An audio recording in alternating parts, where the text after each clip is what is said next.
Timo be kande mono yora nyasi kandi Mheshimiwa nyasi mar madaraka de ruma yangu di chima kawuono ka achiel kuom jotelo mamo be kandi ginango gene mekwanyo ka ko twak ma jatend piny ogolo tangu manyalo wacho kalore gi nyasi mano bagi county mamo be ka odiochieng' ma kawuono kaka wande Homa Bay County bulu economy the way mano wache kata kawuono to nyaka ito chake wuoyo kodwa development mar the county bulu economy wadwa benefit ye kabisa nikech beaches magwa iloso ka ae to kata mana fishing nets and what not fishing style marwa biro change security marwa bende in the lake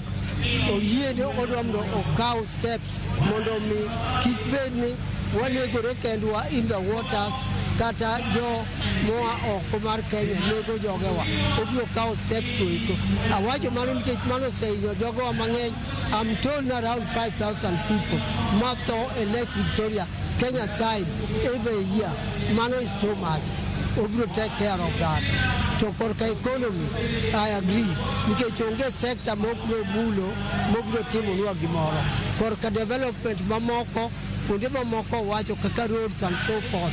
ma otime gimoro kane wan kod otieno kata yo maero wacho ne pile ka omona wacho to kona kano ng'eyo madwa luwo madwa wuoye mo wacho no biro dhi time mano endo Kanyadhiang Kadel Road